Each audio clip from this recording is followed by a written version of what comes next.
Kalau kamu berpikir untuk pindah atau sekedar penasaran soal Malaysia, ada 3 fakta menarik yang mungkin belum diketahui banyak orang. Pertama, paspor Malaysia termasuk salah satu yang terkuat di dunia. Dengan paspor ini, warga Malaysia bisa bepergian ke banyak negara tanpa visa, termasuk beberapa negara Eropa dan Asia. Sebagai 10 hal yang buat Malaysia jadi tempat pertama di dunia. Balai bomba kat Malaysia ni balai bomba yang tertinggi kat dunia. Pejabat bomba tak? Aku rasa lah Cik, jadi kalau korang orang Malaysia coba korang komen dekat bawah. Lokasi tumbuhan paya bakau terbanyak di dunia. Terowongan lebuh raya dwifungsi pertama di dunia.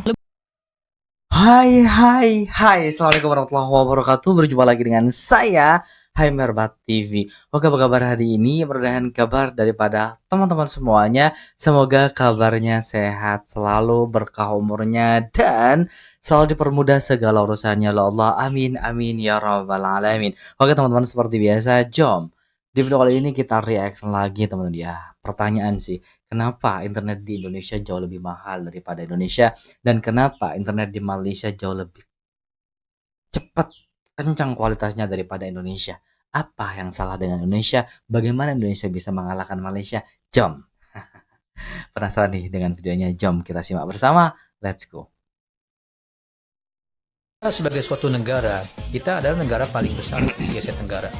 Tetapi ironically, internet fixed broadband kita penetrasinya hanya 20%, which is the lowest. Internet rumah lah ya. Internet rumah, the lowest in Asia Tenggara. Bukan hanya itu, median speed kita berdasarkan data point dari Ookla Speed Index, itu juga kita ranking lebih dari 110. Ranking 9 dari 10 negara ASEAN. Ya, boleh dibilang ranking 2 dari belakang. Ranking kedua terburuk.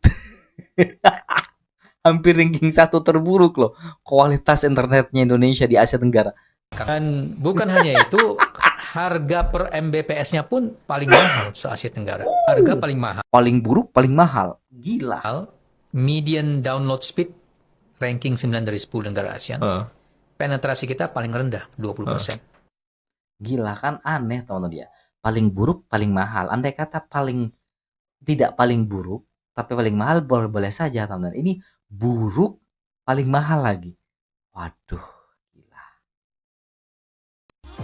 Alasan kenapa internet di Indonesia paling mahal se-Asia Tenggara dibandingkan dengan negara lain. Oke. Indonesia sebagai suatu negara, kita adalah negara paling besar di Asia Tenggara. Ya, oke. Tetapi ironically, Sudah saya barusan internet ya. fixed broadband kita Lanjut, penetrasinya skip karena sudah. Internet rumah lah ya. internet rumah, the lowest in Asia Tenggara. Bukan hanya itu, median speed kita berdasarkan data point dari Ookla Speed Index, itu juga kita ranking lebih dari 110. 110 itu paling lambat di Asia Tenggara nggak ya? Paling ranking 9 dari Ranking 9 dari 10 negara di Asia Tenggara, bukan peringkat ke 110. Peringkat ke-9 dari 10 negara.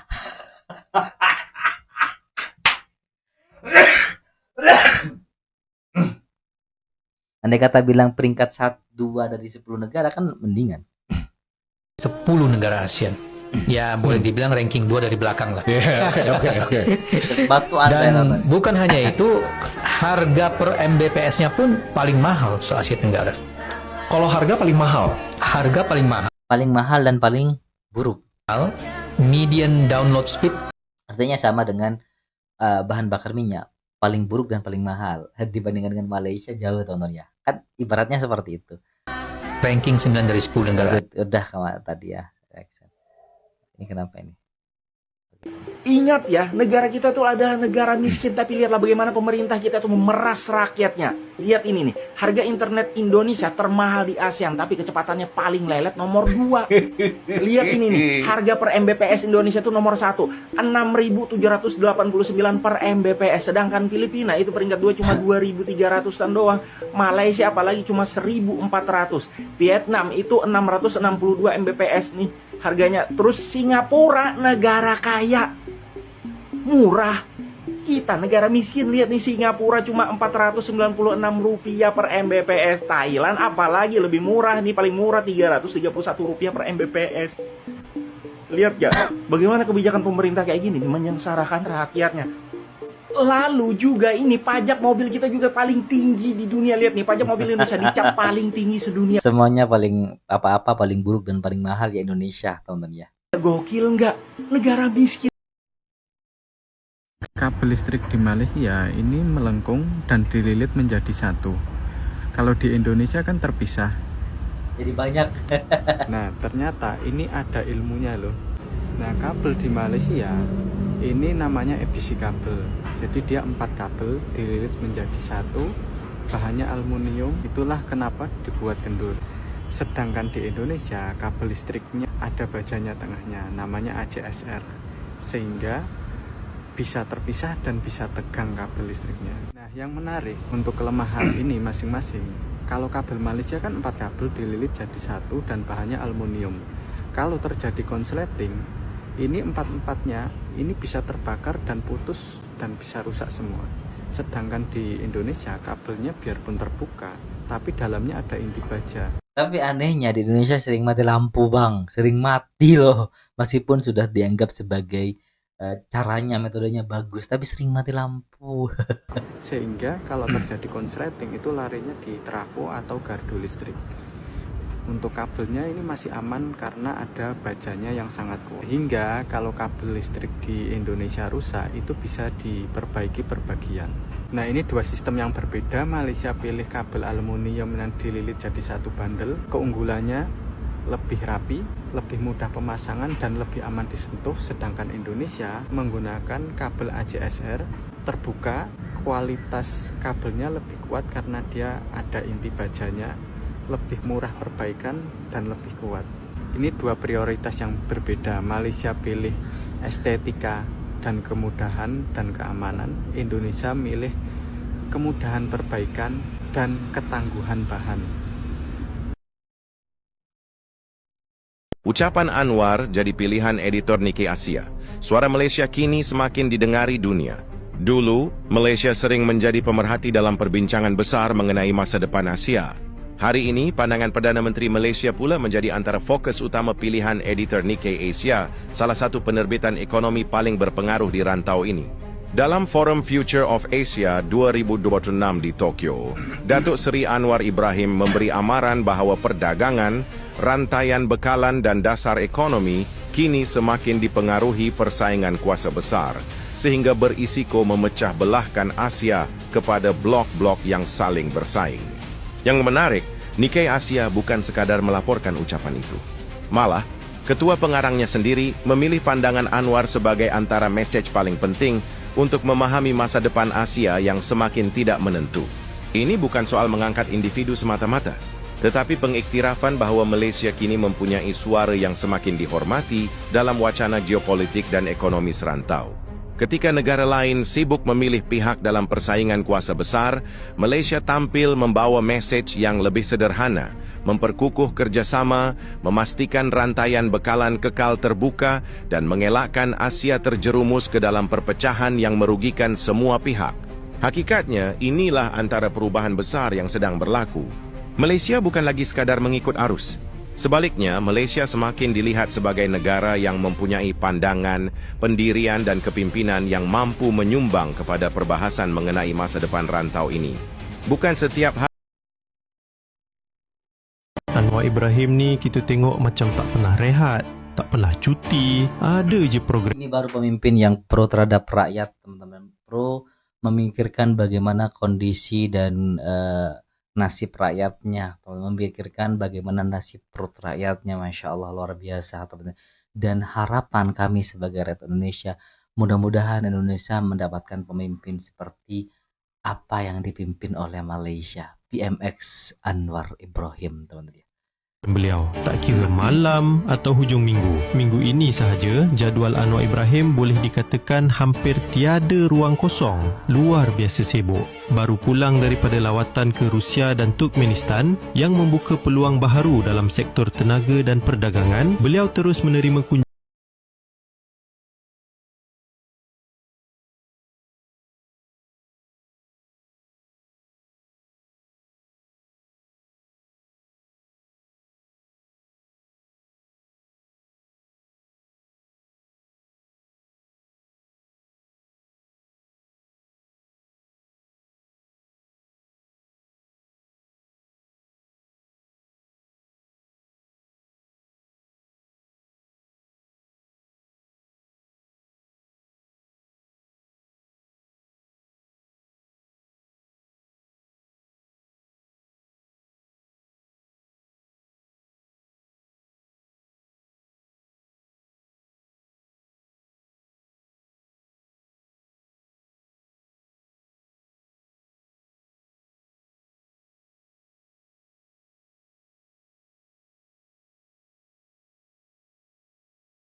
lengkap.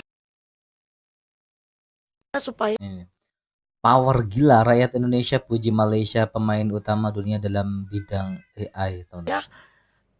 chip-chip itu bisa produksi di Indonesia. Ini Malaysia ya, year to date bagus banget nih indeksnya. Itu karena mereka bisa play into global team. Sekarang global teamnya kan AI. Iya. And supplier of AI. Yang gila-gilaan kan Korea, Malaysia, ya kan? Terus Taiwan itu ada beberapa company, Singapura, even Singapura pun ada nyangkut beberapa company. Indonesia tuh nggak ada sama sekali. Iya, benar. Malaysia tuh berapa tahun yang lalu terpuruk gitu loh. Iya, sekarang ringgitnya kuat banget. Sekarang dia very strong karena dia Iya. somehow pas ngomongin global AI dia ada. Kan ngomongin aluminium, kemarin ada aluminium di bom kan. Iya. Terus aluminiumnya kan naik. Mereka ada press metal company satu ini. Naik press metal yang sejak IPO nggak pernah miss target katanya. Target profit ya. Jadi mereka sama tuh nyangkut ada aja. Terus ini oil naik mereka ada Petronas. Kayak semuanya pas gitu loh. All the stuff. Pokoknya orang Indonesia banyak yang memuji Malaysia jauh lebih baik daripada Indonesia. Power. Pilihan Malaysia. Iya. Padahal 3 tahun yang lalu mereka terpuruk gitu kan. Apa 4 tahun yang lalu. Benar. Nah tahun lalu we are the best performer. Tahun ini kita terpuruk gitu. Worse. Jadi ya we need to do something. We need to change our narasi ya. Kita harus lebih comply ke global. Kalau kamu berpikir untuk pindah atau sekedar penasaran soal Malaysia, ada 3 fakta menarik yang mungkin belum diketahui banyak orang. Pertama, paspor Malaysia termasuk salah satu yang terkuat di dunia. Dengan paspor ini, warga Malaysia bisa bepergian ke banyak negara tanpa visa, termasuk beberapa negara Eropa dan Asia. Sebagai ekspat, aku bisa lihat langsung gimana warga Malaysia jauh lebih fleksibel kalau soal traveling, karena paspornya emang kuat banget. Yang kedua, soal bahasa. Meskipun bahasa Melayu adalah bahasa resmi negara, kehidupan sehari-harinya justru sangat multilingual, mulai dari Melayu, Inggris, Mandarin, sampai Tamil. Di Kuala Lumpur sendiri, kebanyakan orang-orang menggunakan bahasa campuran Melayu dan Inggris. Terus, subtitle yang digunakan di bioskop biasanya bahasa Melayu dan Mandarin. Perpaduan bahasa ini sejalan dengan fakta nomor 3, yaitu bahwa Kuala Lumpur adalah kota yang penuh kontras. Di satu sisi ada gedung-gedung tinggi, pusat perbelanjaan mewah dan jalanan yang ramai, tapi hanya beberapa menit berkendara, kamu bisa menemukan jalur hiking yang hijau, taman kota, atau tempat alam yang menenangkan. Jadi kamu bisa menikmati kemegahan kota modern sekaligus udara segar dan alam hijau tanpa harus pergi jauh. Setiap sudut di Malaysia punya cerita, dan itu yang membuat pengalaman tinggal di sini begitu berkesan. 10 hal yang buat Malaysia jadi tempat pertama di dunia. Balai bomba kat Malaysia ni balai bomba yang tertinggi kat dunia. Pejabat bomba tak? Aku rasa lah cuy. Jadi kalau orang-orang Malaysia coba korang komen dekat bawah. Lokasi tumbuhan paya bakau terbanyak di dunia. Terowongan lebuh raya dwifungsi pertama di dunia. Lebuh raya tu kalau misalkan Indonesia jalan tol. Dokumentasi haiwan pertama di dunia direkam di Sabah, Malaysia. Tabung haji lancar kad debit Mastercard tu bukan perbankan pertama di dunia. Negara pertama di dunia yang menggunakan paspor biometrik. Brand makan Mary Brown sebagai fast food halal.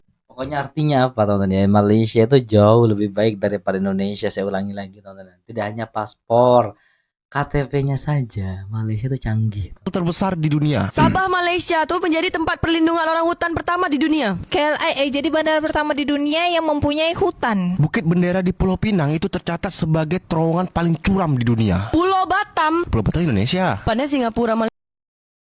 Korea aja bingung. Korea bingung dan bertanya-tanya. Sangat keras mereka berpikir bagaimana Malaysia bisa melakukannya. Sementara negara itu kita tahu sudah sangat maju, sudah sangat canggih, sudah sangat modern, dan juga sudah berjuang keras, tapi tetap saja kalah.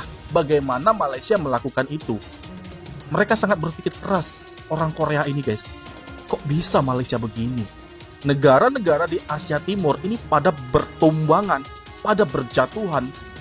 Tapi di saat yang sama, Malaysia malah naik, dan naik. Terus berkembang tuh, terus naik dan terus naik. Tidak sama dengan apa yang dirasakan oleh negara Indonesia. Terus merusut, terus melemah. Ada naiknya. Ada. Kondisi keuangan Indonesia tahun 2026 tidak sedang baik-baik saja. Makin amburadul. Pemerintah tampak bermain api dengan anggaran negara. Kita mulai dari angka. Utang jatuh tempo tahun 2026 melonjak hingga 833,9 triliun, rekor tertinggi dalam sejarah.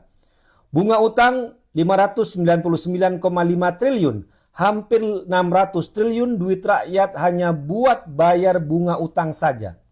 Defisit APBN per Maret 2026 sudah jebol ke angka 240,1 triliun, melonjak 140% dibanding periode sebelumnya. Rupiah terus terpuruk sampai tembus 17.300 per 1 dolar, jauh melampaui batas psikologis, padahal di asumsi APBN 2006 16.500 per 1 dolar.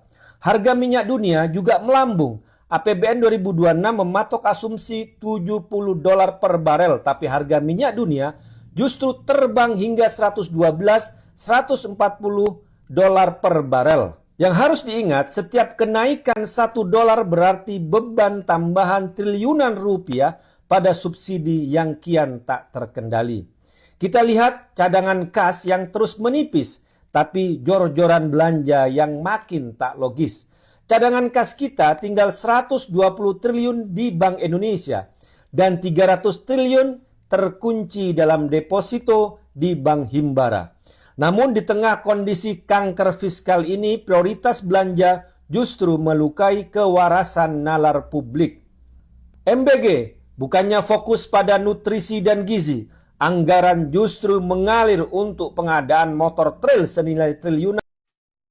Tadi saya katakan ini negara kita ini ya terancam untuk menjadi negara gagal, bahkan mungkin mudah-mudahan tidak terjadi. Mungkin ya hancur gitu, berantakan lah sebagai sebuah negara yang berdaulat dan mempunyai hukum yang efektif. Pengadilannya seperti sandiwara, seperti sudah di setel semuanya gitu, sehingga kita lalu sebenarnya sudah mulai masuk ke arah disobedience sekarang, bukan hanya distrust, ya, tetapi disobedience sudah mulai muncul di mana-mana dalam bentuk perlawanan terbuka terhadap proses-proses peradilan.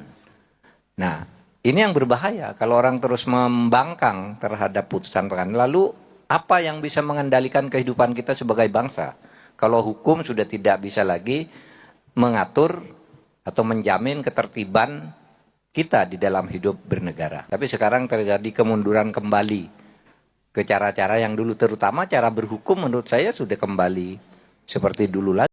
Oke teman-teman ya, sudah tahu kenapa Malaysia jauh lebih meninggalkan Indonesia ya, karena pertama Indonesia tidak bisa memakmurkan rakyatnya, korupsi dipelihara, dan hukum-hukum di Indonesia tidak setegas hukum di Malaysia teman ya. Oke. Buat teman-teman yang punya pendapat lain terkait masalah hal ini, please silahkan komen di kolom komentar. Itulah video reaction hari ini. Kita akhiri dan ketemu di video berikutnya. Wassalamualaikum warahmatullahi wabarakatuh.